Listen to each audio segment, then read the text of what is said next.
been Saturday's Sky Live game at Leeds. How much are you looking forward to it? Yeah, really looking forward to it. They've had a fantastic start to the season under new management, and they're playing a really entertaining brand of football at the moment. So, with us going there, it makes for a really exciting game of football, and it's one that we're certainly respectful of, but not fearing. Looking forward to it. And are you personally looking forward to coming up against him? Yeah, I mean, it's they're playing a lot differently to what there was last season, but they've still got similar players to last season, and then players started the season well last season under Thomas Christiansen. So we know what a threat they are. But I'm certainly looking forward to it, because we'll certainly have the ball in play a lot more than we have done at the last two home games, where there's certainly been some delaying tactics, and I'd certainly like officials to deal with, because we come to pay, people come to pay to watch football with the ball in play, and just lately at our two home games the ball hasn't been in play an awful lot.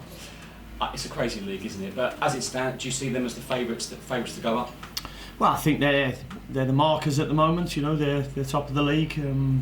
But they're also joint top. There's an awful lot of teams out there who are very tightly bunched together, and I would include us with that as well. We've only lost a couple of games this season. We feel that we should have more points than we've got, but we've been playing really good football, and they're certainly there to be shot at the moment, because they've been consistent and they've got points consistently, which puts them at the top of the league. You're in the playoffs at the moment, but I'm looking at the table. There's no other league like it, the Championship, is there? No, it's relentless. I mean, we play 7 games in August and 7 games in September, and we're just coming to the end of that period. I know it's just gone into October, but it'll be another 7 games in 22 days, and it is relentless. And you have to be ready for it. You have to recover well. But there's also some really good teams in the league, and that's what makes it, exciting. I believe, for us, the challenge of coming up against the likes of, in the last week, Reading, Birmingham, and now Leeds. It's really exciting, and we feel we're holding our own, and we're looking forward to that game now on Saturday. Speaking of how tough the league is, obviously we lost Steve Bruce at Aston Villa. Can you speak to us a little bit on your thoughts about Steve Bruce? Yeah, it's a sad day when any manager loses his job, and some of the reports, what was happening, the night during the game were awful, and our thoughts go out to Steve, who's done a fantastic job. I've said before, they got 84 points or something last year, which would normally get a team up, and they lost in the playoff final last year.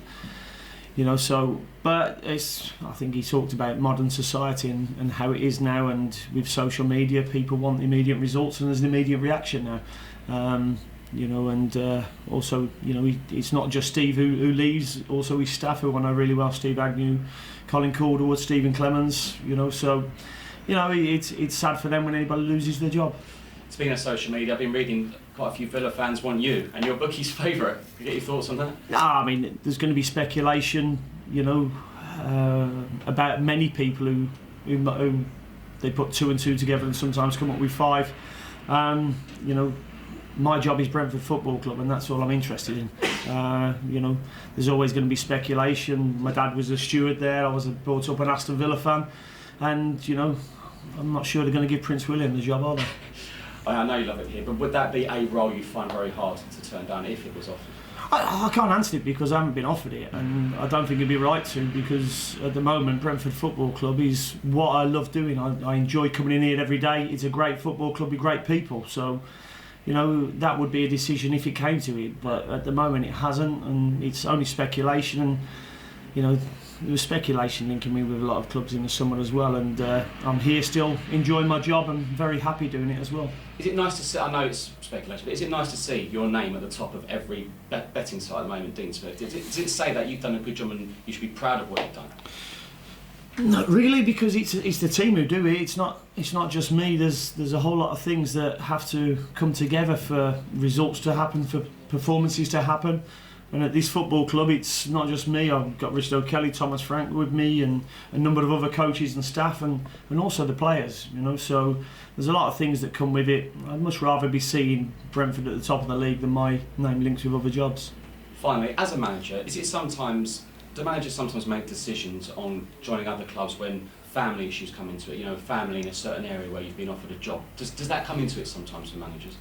I'm certain it does. You know, there'll be emotional ties. You know, I think both ways for people. If you know they've had an affinity with a football club before, but that can go both ways because you know if there's a job too close to home, then it can certainly affect family life as well. Thank you very much. No problem. Dean, not to labour the point in regards to sort of managerial vacancies or whatever, and you mentioned stuff in the summer, how important is it for you to try and sort of cushion any sort of unsettling nature that could be sort of as a result of that with your squad of players when your name is linked, for example? I'd like to think I'm quite good at it because, you know, you've known me for a few years now, and I never get too high and never get too low, and I won't do over speculation. You know, speculation is what it is, and you know I've said many times before this is a fantastic job and I really enjoy it here. You know, and there's nothing that's made me change my mind on that in any way, shape or form since I've been working here. And you know, I've got no plans on leaving this football club because it's a great football club to work for. Talking about maybe the playing side, are you a little frustrated this period between the two international weeks? No, they're not breaks, are they? They're weeks.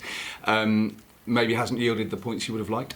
Yeah, I mean the performances have been good. Probably Tuesday night was one where I was a little bit disappointed. I didn't think we was as good with the ball. You have to give Birmingham City credit for the way they defended, but we were loose on the ball. We were quite fortunate that they kept giving it us back, and it made for a bit of a strange period in the game at times. But normally our quality in the final third has given us good chances. We never created as many good chances on Tuesday night, but some of our football during since the last international week has been really good and certainly merited a lot more points.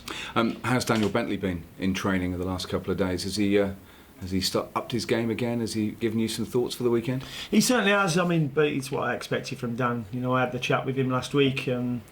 Earlier in the week, and when I'd made the decision to rest him for that game and put Luke Daniels in, and I thought Luke came in and done a tremendous job, and it's what I expected from Luke, and it's down to Dan now to push Luke to get the shirt back. So it's a two-way fight for the number one shirt, is it? Yeah, it has to be, and we want competition in places in all positions in the football club, and the goalkeeper is one of them. It's no different to an outfield player.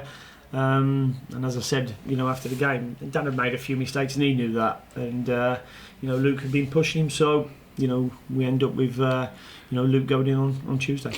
You imagine a different type of game though, away at Leeds, as the home team, that they'll play it the way they want to play it, maybe a little bit less time wasting, but a bit more space and opportunity for you to do what you do best as a squad. Yeah, I think it'll be a really interesting game, and we're coming up with it at the moment at home where teams are looking to delay play, and the ball's not in play an awful lot to delay what we want to do, which is get on the ball and move it and create and entertain. But Leeds look very similar to ourselves in terms of the intensity that they want to play at, so I would expect a very different game on Saturday. They look a really good football team, and it's going to be tough, but it's one that all the players and the staff are certainly relishing. And we've all waited a very long time for it, and I suppose so is he. Are you expecting Josh McEachran to score slightly more frequently than... I know he plays in a different position, but I mean, waiting for his first senior goal for this long, another one coming soon would be nice. Well, it was nice that he got a shot and he scored from the shot, and he followed it up with a shot in the second half with his right foot as well, so it must have gone to his head straight away. But yeah, they normally come in twos, don't they? So hopefully he would get that. I believe he hasn't probably scored since he was 9 years old before that, so I hope we don't have to wait that long again. But no, his performances have been really good this season. I've waxed lyrical about him before, about his abilities on the football, and what he can see and what he can deliver with his array of passing. And we're pleased that he's had a run of games and he's looking fitter and fitter. And in regards to the time, what can be done about teams that want to slow games down, want to keep the ball off the pitch as much as possible, or certainly out of play time? What is it down to the referees? Is it something that the authorities need to look at? Well, I think we need to give the opportunities to the officials to deal with it. I think they've been made aware of it since the start of this season. There's been articles in the press about it, and for me, the ball in play is a big thing. The paying public, they come to watch the games. They pay their money to see a game of football, and subscribers to Sky, they pay their money to watch a good game of football when it's in play, not when people are walking to get the ball or kicking it away. So I think the officials have to deal with it. I mean, we've just played 2 games where the board's gone up at half time for 3 and 4 minutes, which you don't normally see, and then 10 and 7 minutes at the end. And it shouldn't be like that. They have to deal with it. I mean, we wanted to take a couple of free kicks and they're get dragged back because they're not taking 5 yards from where the ball was. And I think there's got to be a little bit more leniency about the team who are trying to get the ball in play as quick as possible. And finally, squad for this weekend? Yeah, we've got players back. Obviously, Ollie Watkins had a toe injury, so he's available for selection. Said Ben Rama comes back from suspension as well, so he's available as well, and they'll get added to the squad from Tuesday. Brilliant. Thank you. Dean, what's been quite striking from the last 2 home games is that we've had managers with Premiership experience showing after the game how delighted they were to get a point against Brentford when they, frankly, a few years ago, were expected to get all 3. I mean, it's quite flashing in a way, but it also suggests they think they may have found a way of getting a point at Brentford and stopping you getting as many points as home as you'd like. I'm not sure they'll feel that they've done a job. I think they'll feel they're fortunate coming and going away, with the points. Certainly on Saturday we were excellent against Reading, and we've made a couple of mistakes that have cost us all 3 points. Tuesday we probably weren't good enough to get all 3 points. But it just shows that it's a tough place to come to. People don't really want to come to Griffin Park and play us, and that's a good fillip for the players and what they've been doing at home. Do seem to be getting a lot of draws. I mean, last night there were 5 games, 4 of them were draws. We've got, I think, 11 clubs within 3 points of each other. How do you break out of that situation? Winning football games, scoring more goals than the opposition. It's as simple as that. You could probably look at the table, and I'm guessing we could have been 11th at one stage and 6th at another. It's that sort of league at the moment. It's nobody really breaking away. I think up until was it Saturday, Leeds hadn't won for 4 or 5 games as well. Drawing a lot. So Birmingham City, they've only lost the same amount of games as us. I think 2 games, but they haven't won very many. So it's tough to win games at this level, in this league with the competition.